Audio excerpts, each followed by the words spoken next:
Berlin, February 17, 2019. A cold winter night wrapped the quiet neighborhood of Brits in stillness. Inside a modest family home, 15-year-old Rebecca Reusch laughed softly as she scrolled through her phone, her world filled with music, friends, and dreams of the future. Rebecca wasn't the kind of girl who caused worry. She was vibrant, expressive, and deeply connected to her family. A huge fan of BTS, she often found comfort in music, her headphones acting as a shield from the stress of teenage life. That evening, she had chosen to stay at her older sister Jessica's house. It was nothing unusual. She had done it before, sleeping over, chatting late into the night, enjoying a change of environment.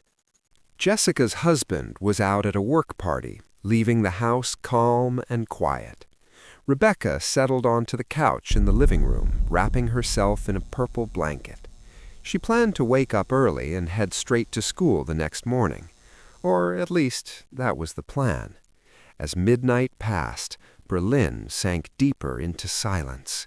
Snow-dusted streets reflected dim orange streetlights. Inside, Rebecca likely drifted to sleep, completely unaware that this would be the last normal night of her life. There were no signs of danger, no arguments, no fear, just a teenager resting for another ordinary school day. But sometimes, the most terrifying mysteries begin in the most ordinary moments. February 18, 2019. At around 5:45 a.m., Jessica's husband quietly returned home from his party. The house was still. Rebecca remained asleep on the couch. Nothing seemed out of place. At 7 a.m., Jessica left for work, taking her child with her. Rebecca was still in the house, alone. Or so it seemed. Minutes turned into hours. Rebecca's mother tried calling her at 7:15 a.m., but the call went unanswered. She tried again later, still nothing. At 7:46 a.m., Rebecca's phone was last connected to the home Wi-Fi network.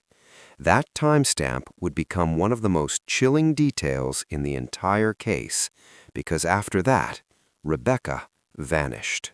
When Rebecca didn't come home, her family knew something was wrong. This wasn't like her.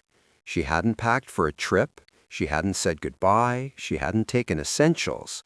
But strangely, several of her belongings were missing. Her backpack, her phone, her purse, even the clothes she wore in the Snapchat photo. It created confusion. Had she left willingly, or had someone made it look that way?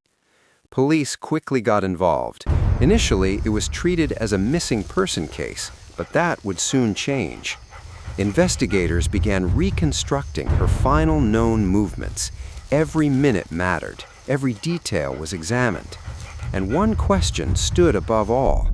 How could someone disappear from inside a house without a trace? Because according to all evidence, Rebecca never left that house alive. As investigators dug deeper, suspicion began to focus on one person, Jessica's husband, the last known adult in the house with Rebecca. His statements raised questions. His timeline didn't fully align with the digital evidence. Soon, police made a shocking move. He was arrested.